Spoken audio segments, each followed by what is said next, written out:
ॐ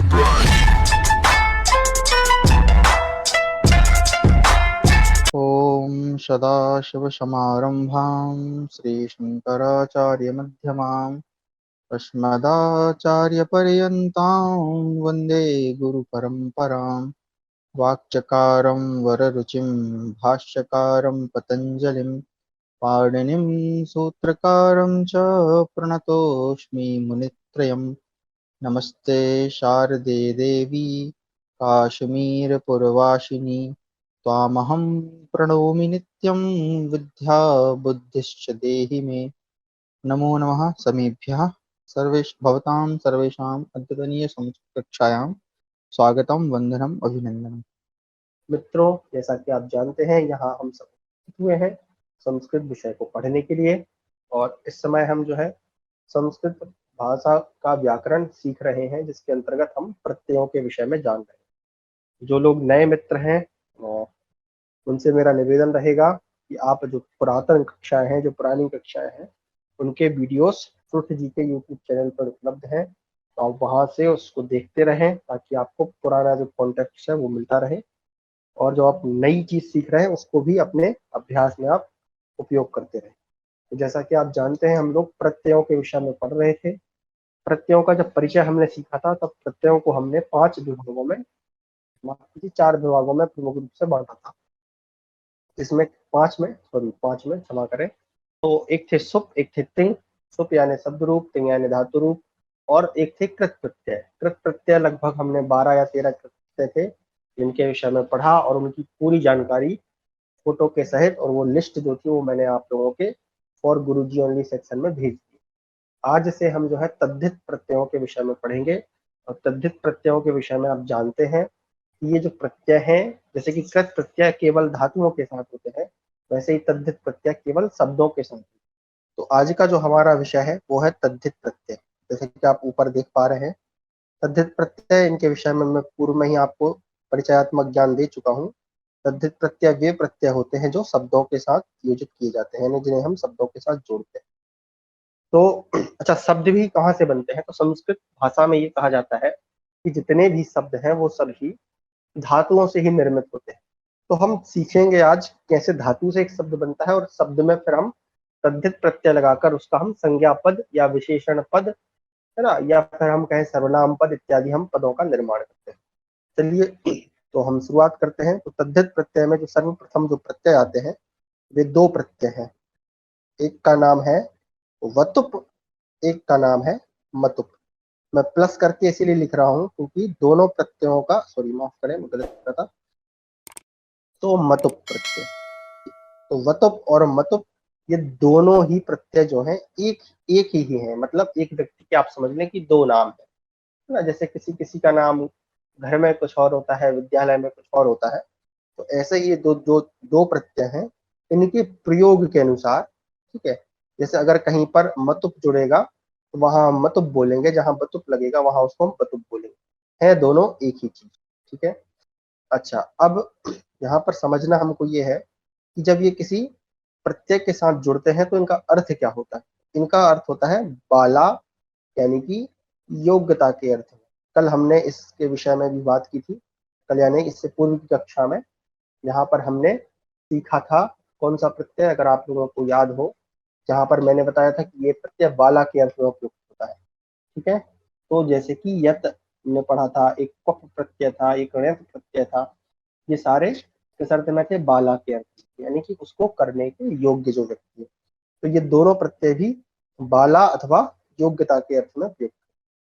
तो अब हमें ध्यान क्या रखना है, जो हम हमेशा सीखते हैं, वो ये है कि जब बतुप और मतुप जुड़ेंगे, तो अगर बतुप जुड़ेगा, ठीक है, बतुप ना लिखें आप, एक काम करें, बतुप को मैं हटा देता हूँ फिलहाल के लिए, आप मतुप ही लिखें, ठीक है। तो अगर मतुप जुड़ेगा तो जुड़ेगा मान, ठीक है, और अगर बतुप जुड़ेगा, यानी कि मतुप ही जुड़ेगा, तो जुड़ेगा बान।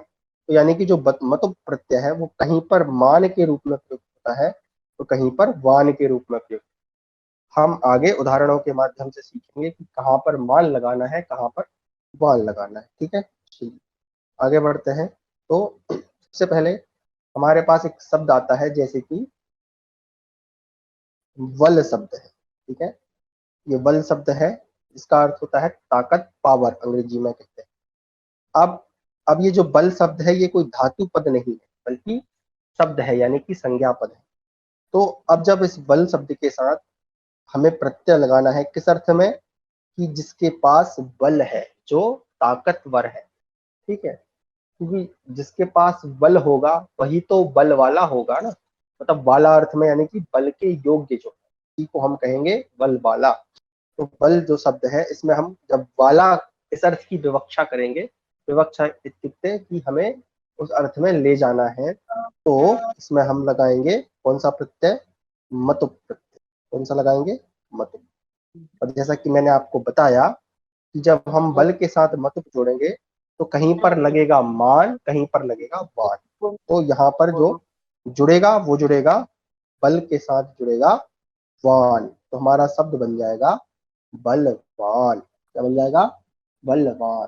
ठीक है, इस चीज का ध्यान रखें। अच्छा, और ये जो माइक म्यूट करे रहे, आपके जो भी प्रश्न है आप कक्षा के अंत में पूछेगा, निवेदन रहेगा आपसे जी। तो ये जो बलवान बन रहा है वो बन रहा है पुल्लिंग में, ठीक है। स्त्रीलिंग में हम क्या बनाएंगे, स्त्रीलिंग में बन जाएगा, जैसे कि हमने सीखा था, याद रखिएगा, तवतु प्रत्यय, उसमें भी बल, उसमें भी वान जुड़ता है, लेकिन वो कहाँ जुड़ता है, धातुओं के साथ। जैसे कि हमने पठ के साथ जोड़ा तो वहां बना था पठितवान, है ना, स्त्रीलिंग में बना था पठितवती, और नपुंसकलिंग में बना था पठितवत। इसी तरह से पुल्लिंग में यहाँ पर बनेगा बलवान, स्त्रीलिंग में बनेगा बलवती, और नपुंसकलिंग में बन जाएगा, में आप वत जोड़ देंगे तो बन जाएगा बलवत। ठीक है, पुल्लिंग में बलवान, स्त्रीलिंग में बलवती, और नपुंसकलिंग में बलवत। ठीक है, चलिए दूसरा उदाहरण देखते हैं। तो आपने एक शब्द सुना होगा, शक्ति। ठीक है, शक्ति शब्द, ये शब्द है। तो ये शक्ति शब्द कहाँ से बनता है, तो हमने पूर्व की कक्षाओं में कृत प्रत्ययों में पढ़ा है। अगर आपने पढ़ा हो तो जो ती, ये जो प्रत्यय है, ये कौन सा प्रत्यय है, तो आप याद करिए, इसमें धातु कौन सी है, सक, यानी सकना। और प्रत्यय कौन सा है, हमने पढ़ा था तीन प्रत्यय। ठीक है, तीन प्रत्यय भी किस अर्थ में होता है, शब्दों को स्त्रीवाचक और भाववाचक संज्ञा बनाए, ये कृत प्रत्ययों में पढ़ा था। तो तीन में से क्या शेष बचता है, ती शेष बचता है, और सक के साथ हम ती जोड़ेंगे तो बन जाएगा हमारा शक्ति। ठीक है, तो देखिए जो शक्ति शब्द है ये कहाँ से आया है, सक धातु से, कौन सा प्रत्यय करके, तीन प्रत्यय करके। और अब जब इसको हम किस अर्थ में ले रहे हैं, शक्ति वाला के अर्थ में, ठीक है, तो इसमें फिर हम कौन सा जोड़ेंगे, मतुप प्रत्यय जोड़ेंगे। ठीक है, तो इसमें हमने मतुप प्रत्यय लगा दिया। अब आपको ध्यान ये रखना है, जब शक्ति के साथ मतुप जुड़ेगा तब यहाँ पर क्या जुड़ेगा, वान की जगह जुड़ेगा मान। क्या जुड़ जाएगा, मान, तो बनेगा शक्ति मान। ठीक है, पुल्लिंग में। स्त्रीलिंग में बन जाएगा वही सेम चीज, शक्तिमती। और नपुंसकलिंग में बन जाएगा आपका शक्ति मत। तो ये आप जो पुल्लिंग स्त्रीलिंग है ये आप स्वयं बना लीजिए, कुछ अंतर नहीं है, मान मति मत, है ना, शब्द वही है ना। जोड़ना बड़ा आसान होता है, आप शब्द को, शब्द जो है बस आपको ध्यान ये रखना है इस प्रत्यय के स्थान पर हम कौन सा परिवर्तन कर रहे हैं। चलिए और एक और दूसरा शब्द देख लेते हैं, जैसे कि मेरे पास शब्द है विद्या। ठीक है, और विद्या शब्द में मुझे लगाना है, सॉरी, मत प्रत्यय। तो क्या बन जाएगा हमारा, तो यहाँ पर हम जोड़ेंगे, याद रखिएगा, यहाँ पर जुड़ेगा वान। क्या जुड़ेगा, वान, तो बनेगा विद्यावान। स्त्रीलिंग में विद्यावती, नपुंसकलिंग में विद्यावत। उसी तरह से एक और दूसरा ले लेते हैं। तो एक शब्द मैं दे रहा हूं आपको, कीर्ति। ठीक है, और कीर्ति के साथ जब हम मतुप जोड़ेंगे तो आपको ध्यान रखना है, यहाँ पर जब कीर्ति के साथ मतुप जोड़ेंगे तब यहाँ पर जुड़ेगा मान। क्या जुड़ेगा, मान। तो क्या हो जाएगा, कीर्ति का रहेगा कीर्ति, और मतुप के स्थान पर हो जाएगा मान। क्या शब्द बन जाएगा हमारा, कीर्तिमान। अब देखें, अब यहाँ पे जो कंफ्यूजन है वो किस चीज को लेकर होता है, कि कहाँ पर हम वान जोड़ें, ठीक है, और कहाँ पर हम मान जोड़ें, इसको लेकर हमें बड़ा कंफ्यूजन। इसका उत्तर जो चार उदाहरण दिए इसमें ही छिपा हुआ है। तो एक बार आप लोग देखें और जरा पैटर्न पकड़ के बताएं कि इसमें बान क्यों हुआ, इसमें मान क्यों हुआ। 4 उदाहरण है आपके पास, बलवान, शक्तिमान, विद्यावान और कीर्तिमान। ठीक है, कोई बता सकता है मुझे यहाँ पर मान गुरुजी, सीखा है? जब एकारांत या मतलब अकारांत के अलावा कोई और आएगा तब मान हो जाएगा, और जब अरे वाह, अकारांत होगा तो फिर वान होगा। वेरी गुड, बहुत बढ़िया। एक बार हमारी दीदी के लिए सब लोग तालियां बजा दें, बहुत ही सुंदर उत्तर दिया। अगर आपको नहीं समझ में आया तो मैं आपको पुनः समझा देता हूँ। देखिए क्या होता है, जैसे आप यहाँ पर देख रहे हैं हमारे पास शब्द कौन सा है, बल।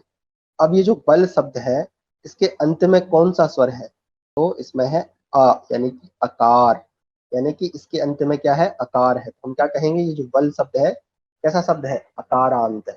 ठीक है, इसी तरह से आप देखें जो शक्ति शब्द है, तो शक्ति शब्द के अंत में क्या है, ई है, यानी कि ये जो शक्ति शब्द है कैसा है, इकारांत है। ठीक है, उसी तरह से आप चलें विद्या, तो जो विद्या शब्द है उसके अंत में क्या है, दीर्घ आ है, यानी कि ये भी कैसा है, आकारांत है। ठीक है, और उसी तरह से आप देखें कीर्ति, कीर्ति के अंत में ई है, तो ये कैसा है, ईकार। जैसा हमारी भगनी ने बताया कि जिन शब्दों में या अकारांत होगा अथवा आकारांत, मतलब आ अथवा आ, है ना। जब देखिए अगर कोई ह्रस्व आ बोलता है तो आपको दीर्घ आ को भी साथ में लेके चलना है, क्योंकि दोनों एक ही है।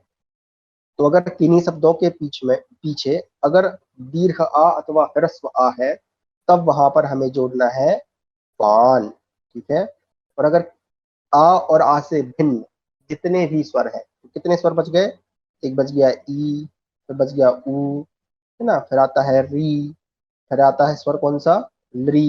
ये आपको याद होने चाहिए संस्कृत के स्वर। उसके बाद आता है ए, फिर आता है आई, है ना, ओ, और लास्ट में आता है हमारा औ। तो ये जितने भी स्वर हैं, आ को छोड़कर, आ से भिन्न जितने भी स्वर हैं, अगर वो शब्दों के पीछे होंगे तब क्या लगेगा, मान लगेगा। और अगर अ है और आ है तो वहां पर क्या लगेगा, मान लगेगा। उदाहरण के माध्यम से फिर हम समझते हैं। तो चलिए, मेरे पास एक शब्द है, जैसे कि ये आप बहुत बार प्रयोग करते होंगे, श्री शब्द है, श्री। ठीक है, और श्री में मैं कौन सा प्रत्यय लगा रहा हूँ, मतुप प्रत्यय। अब देखें ये जो श्री पद है, ये जो श्री संज्ञा है, इसके अंत में क्या है, श्री, ई कारांत है, तो आ से भिन्न स्वर है। तो जब इसमें मैं मतुप जोड़ूंगा तो क्या बन जाएगा, पुल्लिंग में श्रीमान। हम हमेशा स्कूल में हिंदी में एप्लीकेशन लिखते हैं, श्रीमान प्रधानाचार्य महोदय। तो श्रीमान का अर्थ क्या हुआ, जिसके पास श्री अर्थात लक्ष्मी है, जो लक्ष्मी बाला है ना, उसको कहते हैं श्रीमान। ठीक है, चलिए आगे चलते हैं और दूसरे उदाहरण। एक काम करते हैं, अब आप लोग मुझे बताइएगा, ठीक है। तो मैं पहले लिखता हूँ, फिर आप लोग अपने आंसर बना लीजिएगा। बोलिएगा मत, माइक खोल के बस अपने मन में बना लीजिए। ठीक है, अरे मैंने एक लिख दिया भाई। हाँ, रूप है, रूप में आपको जोड़ना है मतुप, इसका आंसर आपको निकालना है क्या बनेगा। ठीक है, उसके बाद है गो शब्द है एक, गो शब्द में आपको जोड़ना है मतुप। ठीक है, इसका आप ध्यान रखें। तो ये दोनों उदाहरण आपके सामने हैं, इन दोनों के उत्तर आप बना लें। रूप प्लस मतुप क्या बनेगा, गो प्लस मतुप क्या बनेगा। चलिए, आशा करता हूं आपने बना लिए होंगे उत्तर। तो पहले का देखें, रूप के अंत में अकार है, इसलिए क्या हो जाएगा, यहाँ पर लग जाएगा वान, तो बन जाएगा रूपवान। ठीक है, और अगर स्त्रीलिंग है तो रूपवती। और उसी तरह से गो, तो गो शब्द में देखें क्या है, ओ है ना, गो में क्या मिला हुआ है, ओ है। तो ओ अर्थात आ से भिन्न स्वर है, तो यहाँ पर क्या लग जाएगा, मान लग जाएगा, तो बन जाएगा गोमान, है ना, रूपवान, गोमान। तो इस प्रकार से आपको इनको याद रखना है। आशा करता हूं आप जो है ये मतुप प्रत्यय, या यूं कहें बतुप, बतुप इसलिए बोलते हैं क्योंकि जहां पर हम वान जोड़ते हैं वहां पे हम वतुप लगा देते हैं, और जहां पे हम वान जोड़ते हैं वहाँ पे मतुप लगा, दोनों है एक ही चीज। ठीक है, इसके अतिरिक्त इस जो ये जो है आपका मतुप और बतुप प्रत्यय है, इसके एक दो उदाहरण एक्सेप्शन यानी अपवाद स्वरूप में भी मिलते हैं, तो उनको एक बार देख लेते हैं। क्षमा करें, तो लक्ष्मी शब्द होता है। अब आप ध्यान से देखें, तो ये जो लक्ष्मी शब्द है इसमें है दीर्घ ई, क्या है, दीर्घ ई है। और जब इसमें हम मतुप जोड़ेंगे तो दीर्घ ई होने के कारण हमको यहाँ पर क्या प्राप्त होना चाहिए, भाई दीर्घ ई है, आ से भिन्न स्वर है, तो हम यहाँ पर लक्ष्मी मान हमको बनाना चाहिए, परंतु ऐसा नहीं बनता है क्योंकि ये अपवाद एक शब्द है, लक्ष्मी शब्द है, ठीक है। तो यहाँ पर मान ना लिख के बल्कि क्या लगेगा, वान लगेगा। उसका आप याद रखें कि लक्ष्मी शब्द एक ऐसा शब्द है, देखिए अन्य शब्दों में तो ऐसा हो जाता है कि जहां पर ई ऊ री ली या जो भी होगा वहां पर आप मान लगा देंगे, लेकिन लक्ष्मी शब्द में आपको वान लगा देंगे। इसके अतिरिक्त एक और शब्द प्राप्त होता है जिसका नाम है यशस, ठीक है, यशस शब्द है। अब ये जो यशस शब्द है ये बड़ा अनोखा शब्द है। कैसे अनोखा है, क्योंकि देखें आप इसके अंत में क्या है, शाह है, यानी कि ये कैसा है, सकारांत है। तो अब व्यंजनांत हो गया, तो देखो अगर स्वर है तब तो हम बान या मान में से कुछ एक लगा देंगे, लेकिन अगर व्यंजन आ गया तब क्या करेंगे, तो आप याद रखें कि जो ये यशस शब्द है इसमें भी बान लगेगा, तो क्या बन जाएगा हमारा, हम बोलते हैं ना यशस्वान, यशस्वान भव, ना यशस्वी भव, तो यहाँ से बन जाता है आपका यशस्वान, ठीक है। तो ये दो शब्दों को आप याद रखें, लक्ष्मी में भले ही चाहे इकारांत है लेकिन बाल लगेगा, और यशस भले ही चाहे व्यंजनांत है तो भी यहाँ पर बाल लगेगा। अन्य शब्दों में आप इकारांत उकारांत इत्यादि देखकर बान और मान जोड़ सकते। चलिए अब आपको मैं दो उदाहरण देता हूँ आपके टेस्ट के लिए, तो आप फटाफट बना लीजिएगा, ठीक है। तो पहला शब्द है गुण, ठीक है, दूसरा शब्द है इक्षु, इक्षु बोलते हैं गन्ने को। ये दो उदाहरण है, आप फटाफट इनके बना लें। चलिए, तो उत्तर है गुण का बनेगा गुणवान, गुणवान। इक्षु ऊ है तो क्या बन जाएगा, इक्षु, यहाँ पर लग जाएगा मान, तो बन जाएगा इक्षुमान। तो आशा करता हूँ आप मतुप और बतुप को अच्छे से समझ गए होंगे। अच्छा अब देखें, अब मैं यहाँ पर इसके बगल में एक सेकंड रुके, मैं आप लोगों का एक छोटा सा टेस्ट ले लेता हूँ, ठीक है। अब की बार आपने माइक खोल के बताना, ठीक है। कैसे बताऊं, चलिए ऐसे पूछता हूँ आप लोगों से। तो एक शब्द है मेरे पास रूपवान, ठीक है, और एक मेरे पास शब्द है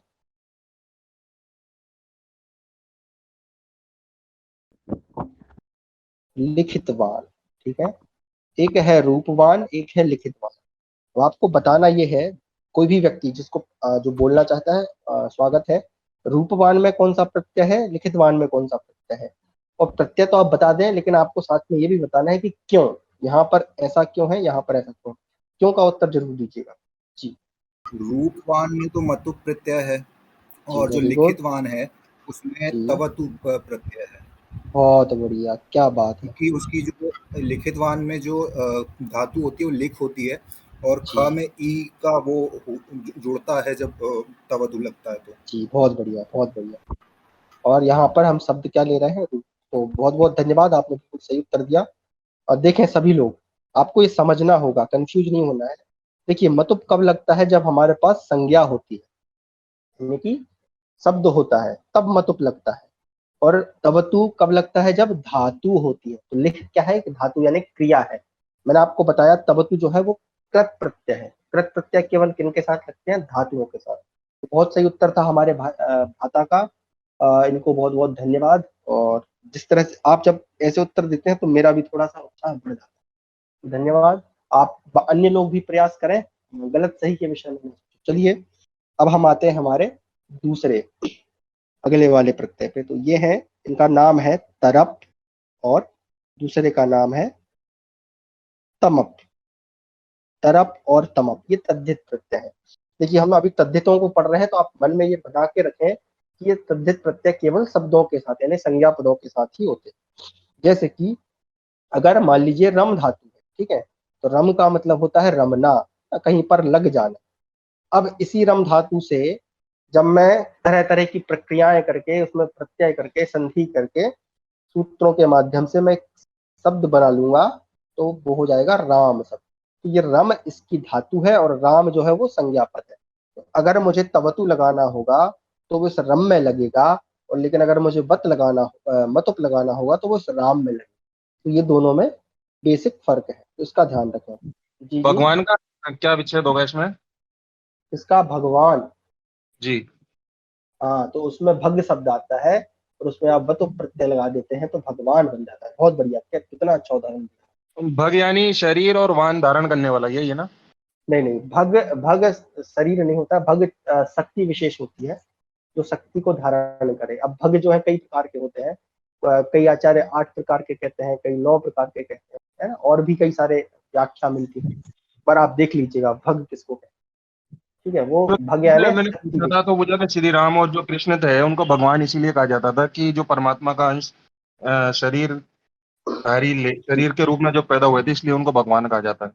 हाँ, आप भग को गुण विशेष भी समझ सकते हैं, जैसे कि अगर ईश्वर के पास कोई गुण है और वो आप में आता है तो आप भी भगवान कहलाएंगे, आपकी संज्ञा भगवान हो जाएगी, आप भगवान बन नहीं सकते। ठीक है, इस बात का ध्यान रखें। जैसे अगर आपका नाम मान लीजिए राम है और किसी दूसरे का नाम भी राम है, तो दोनों की संज्ञा एक जैसी है लेकिन गुण एक जैसे नहीं। तो इस बात का ध्यान रखें। भगवान हम उसे कहते हैं जिसके पास भग नाम की शक्ति होती है, या कहें कौशल होता है, स्किल होता है, उसको हम भगवान कहते हैं। तो उसमें भी बतुप प्रत्यय है, बहुत अच्छा उदाहरण है। चलिए आगे चलते हैं। तो अब हमारे उदाहरण है तरप और तमप।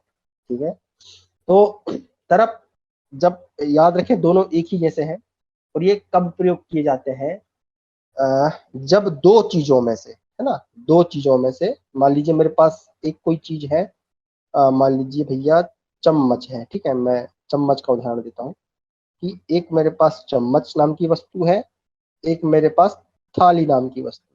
ठीक है, अब इन दोनों चीजों में से मैं बताना चाहता हूं कि भैया जो चम्मच है ना, इससे अच्छी ना क्या होती है, थाली होती है चम्मच से। हालांकि दोनों की तुलना करना ठीक नहीं है क्योंकि दोनों के गुण अलग अलग हैं, तथापि समझाने के लिए बताओ।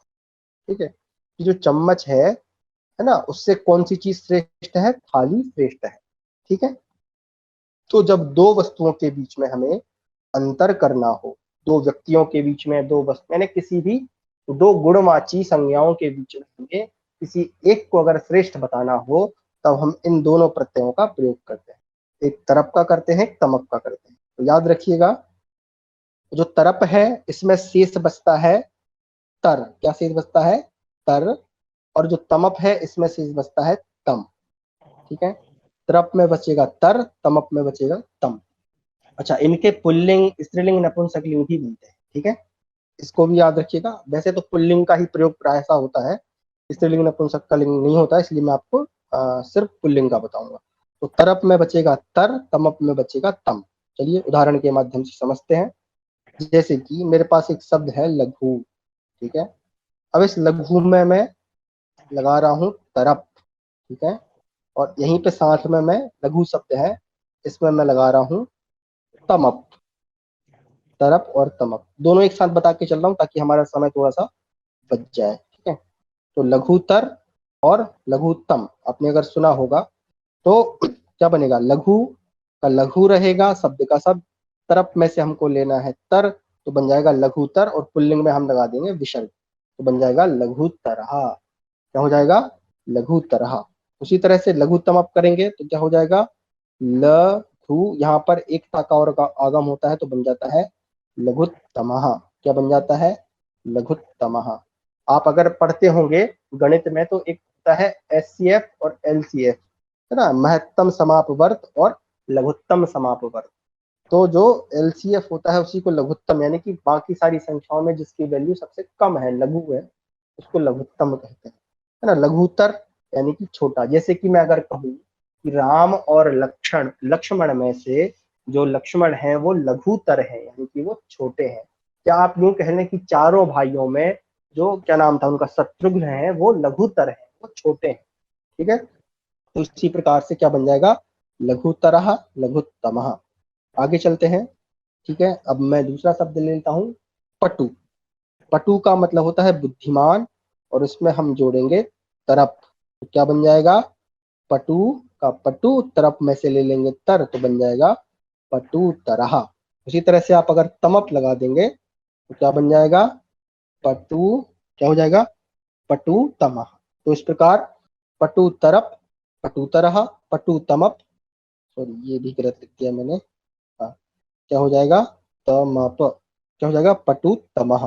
प्रकार से बहुत सरल है जोड़ना, आप जोड़ते जाइएगा। मैं 2-3 उदाहरण देती हूँ, तो अपने से स्वयं से बनाने का प्रयास करें। जैसे कि चलिए एक शब्द मैं आपको दे रहा हूं उच्च, ठीक है, उच्च शब्द मैंने आपको दिया, उच्च में आपको अब दोनों लगाने हैं, तो एक लगेगा तरप, एक लगेगा तमप, ठीक है।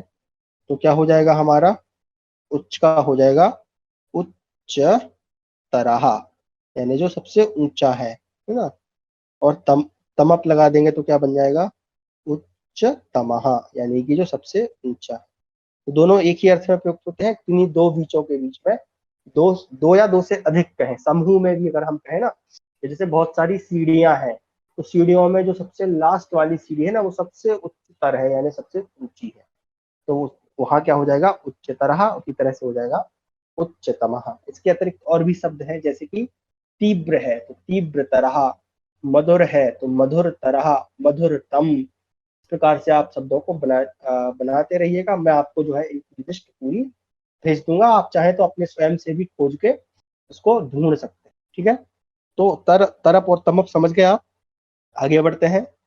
अब हमारा अगला जो प्रत्यय आता है वो आता है मयट प्रत्यय। मयट, इसमें से शेष बचता है मयः। क्या शेष बचता है, मयः। अच्छा, इसका प्रयोग हम किस लिए करते हैं, मयट प्रत्यय है या मयत, कई लोग इसको मयत भी लिखते हैं, ठीक है, क्योंकि जो पहले तो इसका ओरिजिनल नाम, एक सेकंड रुका, मैं ओरिजिनल नाम ही लिखता हूँ, फिर आपको थोड़ा सा पुरानी कक्षाओं में लेके चलूंगा। इसका नाम है मयत प्रत्यय, ओरिजिनल नाम इसका मयत है, लेकिन यहाँ पर इष्टुत्व संधि करने से, सॉरी, इष्टुत्व संधि करने से ता के स्थान पर टा हो जाता है, तो कई लोग उसको मयट भी बोलते हैं। तो मयट भी बोलते हैं, मयत भी बोलते हैं, कहीं कंफ्यूज मत होइएगा। तो मयट में क्या चीज बचता है, मयः। अच्छा, तो ये किस अर्थ में प्रयोग किया जाता है, तो ये किसी चीज की प्रचुरता यानी अधिकता को बताने के लिए किया जाता है। और अगर कोई खाने पीने की चीजें हैं, ठीक है, तो वहां पर विकार अर्थ में प्रयोग होता है, ठीक है। चलिए, तो उदाहरण के माध्यम से समझते हैं। तो जैसे कि मेरे पास शब्द है शांति, ठीक है, ये मेरे पास शांति शब्द है, इसमें मैं कर रहा हूँ मयट प्रत्यय या मयत प्रत्यय, जो भी आप कहना चाहें, दोनों एक ही बात है। क्योंकि प्रायः मयट का उपयोग अधिक होता है, इसलिए मैं मयट लिख, जोड़िए, तो शांति का रहेगा शांति, ठीक है, और मयट का हम ले लेंगे क्या, मयः, तो क्या हो जाएगा, शांति मयः। यानी जहां पर देखो शांति है, लेकिन शांति की जहां पर अधिकता है, प्रचुरता है, जहां पर बहुत अधिक शांति है, तो हम वहां कहते हैं ना, ये तो बड़ा शांतिमय वातावरण है, यहाँ पर शांति बहुत अधिक मात्रा में, ठीक है। तो क्या बन जाएगा, शांति मयः, ठीक है। चलिए दूसरा एक और देख लेते हैं, तो क्या हो जाएगा, सुख प्लस मयट, सुख प्लस मयट, तो क्या हो जाएगा, सुख का रहेगा सुख, मयट का ले लेंगे हम मयः, तो क्या हो जाएगा, सुखमयः। अरे यह संस्कृत की कक्षा तो बड़ी सुखमय है ना, ऐसे आप बोल सकते हैं, ठीक है, अगर आपको लगता है तो। आगे अब आप लोग बनाइएगा। तो सर चलिए, इसके अंदर एक चीज वो मयट और मयत में अंतर करना होगा, तो कैसे पता लगेगा। नहीं नहीं, एक बात, एक ही बात है, आप चाहे उसको मयत बोल दें या मयट बोल दें, वो तो देखिए क्या होता है, जो टा है ना, वो टा है, वो टा में बदल जाता है संधि होने का, तो आप उसको चाहे मयट बोल लें चाहे मयत बोल लें, कोई फर्क नहीं पड़ता है ना। कोई अगर आपसे पूछे भी ना कि भैया बताओ शांति मयः इस शब्द में कौन सा प्रत्यय है, तो आप बोल देना कि इसमें मयट प्रत्यय है, और इसका अर्थ क्या है, प्रचुरता के अर्थ में, अधिकता की, किसी चीज की अधिकता हो जाना, जैसे सुख है तो सुखमय, यानी कि सुख की अधिकता हो, ठीक है। अब आनंद के साथ जोड़ेंगे तो क्या हो जाएगा, आनंदमय, है ना, आनंदमय। हम कहते हैं ना कि भगवान श्री राम कैसे हैं, आनंदमय है, यानी आनंद, अधिक आनंद देते हैं। तेजस शब्द है तो क्या हो जाएगा, तेजोमय। स्वर्ण शब्द है तो स्वर्णमया, है ना। लोह शब्द है, लोह का क्या हो जाएगा, लोहमया। और मृत शब्द है तो हो जाएगा मृणमय। इस प्रकार से ये सारे आप मयट शब्द, मयट प्रत्यय लगा के सारे आप बना सकते हैं, ठीक है। चलिए अगला जो प्रत्यय है ये बड़ा महत्वपूर्ण है, इसको आप लोगों को थोड़ा ध्यान से समझना चाहिए, ठीक है, या याद रखना चाहिए। तो ये प्रत्यय है, इसका नाम है अण प्रत्यय। क्या नाम है, अण। जो अण है इसमें से शेष बचता है अ। क्या शेष बचता है, अ। और जहां पर भी ये अण लगता है, ठीक है, ध्यान से सुनिएगा, जो नियम बता रहा हूं, जिस भी शब्द में लगेगा तो वहां पर जो स्वर होगा, ठीक है, जो भी स्वर होगा वो क्या हो जाएगा, दीर्घ हो जाएगा। क्या हो जाएगा वहां पर, दीर्घ हो जाएगा और साथ में वहां पे जो भी संधि लग रही होगी वो संधि वहां पर प्रयुक्त हो जाएगी।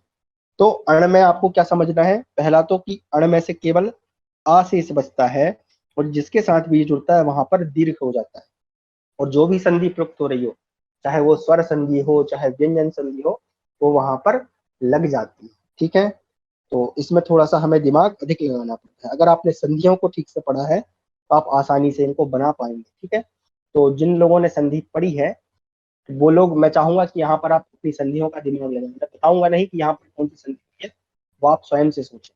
अच्छा, ये जो अण प्रत्यय ये किस अर्थ में किया जाता है, तो अण प्रत्यय के विषय में कहा जाता है कि ये अपत्यार्थे, अपत्य बोलते हैं संतान को।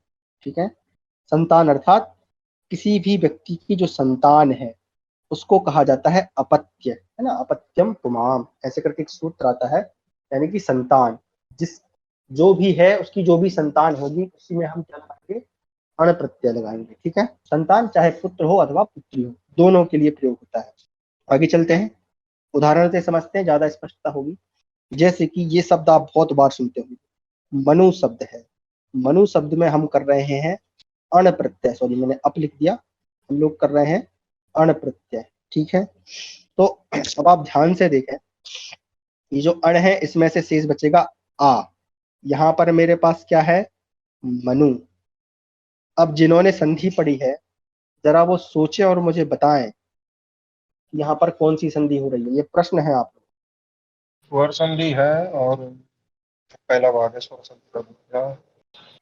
देखिए मनु में क्या है, यहाँ पर ऊ है और यहाँ पर आ है, तो ऊ के बाद आ आने पर क्या होता है, बड़ा ऊ। नहीं, ऊ के बाद ऊ आने पर बड़ा ऊ होता है, यहाँ तो ऊ पहले है। औ औ औ क्या हो जाता है, औ हो जाता है, बहुत बढ़िया। उस ऊ के स्थान पर कौन सा आदेश होता है, अगर आपने पढ़ा हो तो यहाँ पे लगता है इको यणची, यण संधि होती है। ठीक है, कौन सी संधि होती है, यण संधि। अगर आप लोगों को अब याद आ रहा हो तो देखिए यही होता है, जब ज्यादा पढ़ लेता हूँ जल्दी होता है। तो ई के स्थान पर होता है या, ठीक है, और ऊ के स्थान पर होता है व, है ना। अब याद आ गया होगा आप, ई ऊ और क्या है फिर आगे आता है री, री के स्थान पर होता है रा, और लरी इसके स्थान पर होता है लरा, सॉरी लरा बोल रहा हूँ, ला। ठीक है, तो ये कौन सी संधि है, यण संधि। ऊ इसमें पहले होता है। कैसे, एक उदाहरण देख लेते हैं यण संधि का, जैसे कि मधु, ऊ पहले हो गया और बाद में क्या है अरी, है ना, इसलिए उदाहरण याद रखने चाहिए क्योंकि मैं ही कंफ्यूज हो गया। तो यहाँ पर ऊ है, यहाँ पर आ है, ऊ के स्थान पर वाह कर देंगे तो क्या हो जाएगा, मध्वरी, है ना, ऊ के स्थान पर वाह, मध्वरी। देखो तो जी, तो याद आ गया आप लोगों को, यहाँ पर यण संधि है। चलिए अच्छी बात है। चले, तो यहाँ पर भी कौन सी संधि होगी, कहाँ गया भाई हमारा वो मनु, हाँ मनु का हम ले रहे हैं ऊ और इसका ले रहे हैं आ। ठीक है, यहाँ पर क्या हो जाएगा, इस ऊ के स्थान पर हो जाएगा वा। ठीक है, और यहाँ पर क्या क्या शेष रहेगा, मा ना। ठीक है, और बाद में आ तो है ही है। ठीक है, ध्यान रखिएगा, है ना, थोड़ा सा सोच के, मैं थोड़ा इसलिए डिटेल में बता रहा हूँ क्योंकि कुछ लोग नए भी जुड़े हैं, इसलिए संधि पढ़ना हमें परम आवश्यक है। तो यहाँ पर जो हमारे पास स्थिति बन रही है वो क्या बन रही है कि मनु, अण में से हमने लिया आ, मनु का जो ऊ है उसके स्थान पर हमने किया वा। ठीक है, उसके स्थान पर हमने कर दिया वा आदेश, और बाद में हमारे पास क्या है, अण का या है। अब क्या करेंगे, इन सबको जोड़ेंगे, लेकिन इसका एक नियम ये कहता है कि इसमें जो भी स्वर होगा, जो प्रथम स्वर होगा, प्रथम अर्थात तो पहला स्वर होगा वो दीर्घ हो जाएगा। तो यहाँ पर देखें, इस पूरे पूरे पद में अगर हम इसका पद विच्छेद करें तो म प्लस आ, ठीक है, फिर है प्लस सॉरी ना, प्लस है आ, और उसके बाद है हमारे पास वा, और लास्ट में हमारे पास आ। ना तो के हलंत मिलेगा ना सर। कौन सा, ये ना, ना के हाँ नाम हलंत। है हलन, हाँ जी जी धन्यवाद, और जल्दी जल्दी लिख रहा था ना इसलिए। तो अब यहाँ देखें, इस पूरे वर्ण विच्छेद में प्रथम स्वर कौन सा है, ये माँ के साथ जो आ है, तो ये जो आ है वो क्या हो जाएगा, दीर्घ हो जाएगा। तो माँ का जब आप दीर्घ कर देंगे तो क्या हो जाएगा, माँ बड़ा माँ, ना को आ से, वो तो मिला ही है पहले से माँ, बा को मिला दीजिए, इस वाले बा को मिला दीजिए आ से, तो हो जाएगा मानव, और जब पुल्लिंग इसको बना लेंगे तो हो जाएगा मानवः, जैसे रामः। तो जो मनु शब्द है ना, तो हम क्यों कहते हैं ना, हम मानव क्यों कहलाते हैं, क्योंकि हम मनु की संतान है। तो जो मनु है ना, महर्षि मनु से जो उत्पन्न हुए हैं, उन्हीं को कहा जाता है मानव। और मनु में जब अपत्य अर्थ में यानी संतान अर्थ में जब हम अण प्रत्यय करते हैं, तब मानव शब्द बनता है। ठीक है, चलिए और भी उदाहरण देखेंगे तो और भी स्पष्टीकरण होगा। तो अब मैं आपको देता हूं वसुदेव। वसुदेव, वसुदेव में हमको करना है, अरे अब क्यों लिख रहा हूं, अण। वसुदेव में हमको क्या करना है, अण करना है। तो देखो यहाँ पर आप देखें, यहाँ पर आ है, यहाँ पर आ है, तो जो वैसे तो होना चाहिए दीर्घ संधि, लेकिन यहाँ दीर्घ संधि का विरोध हो जाता है, और जो पहला जो वा में आ है वो दीर्घ हो जाता है। तो सीधे सीधे आप बना देंगे, वा का रहे ह्रस्व जो वा है उसको कर दीजिए दीर्घ, और वसु का हो जाएगा वासु, और देव का हो जाएगा देवहा। तो बन जाएगा वासुदेव, यानी कि जो वसुदेव की संतान है वो कौन है, वासुदेव। ये भगवान श्री कृष्ण को क्या कहा जाता है, वासुदेव। अब एक बात यहाँ आपको समझनी होगी कि जो वसुदेव है, जो जैसा हमारे पुराणों में मिलता है, वहां पर कहते हैं उनकी 8 संतानें होने वाली थी। तो जो कंस था उसने बाकी 6 संतानों को नष्ट कर दिया था, और जो सप्तम संतान थी वो जो कहते हैं ना वो देवी के रूप में, यानी उनको कहते हैं विंध्याचल देवी के रूप में वो प्रसिद्ध हुई। तो वो संतान और भगवान श्री कृष्ण और जो 6 मर गई, वो सभी संतानें क्या कहलाएंगी, वासुदेव कहलाएंगी। क्यों, क्योंकि वो सभी वासुदेव की संतान। हम भगवान श्री कृष्ण को ही वासुदेव नहीं कह सकते हैं। ठीक है, अब चूंकि वो अगर स्त्री है, वहां पर हम स्त्री प्रत्यय लगा के वासुदेवी ये शब्द बना लेंगे। तो जो उनकी बहन थी है ना, जो विंध्याचल है, वो विंध्याचल देवी ऐसा कहा जाता है, तो वो हो जाएंगी वासुदेवी, और भगवान श्री कृष्ण हो गए वासुदेव, और जो बाकी 6 मर गए अगर वो पुत्र होंगे तो वो भी क्या कहलाएंगे, वासुदेव कहलाएंगे। तो इस प्रकार से वसुदेव की संतान वासुदेव। चलिए आगे बढ़ते हैं, तो क्या हो जाएगा अगला देखें। चलो ये देख लेते हैं आप, ये बहुत महत्वपूर्ण है। एक तो है कुरु।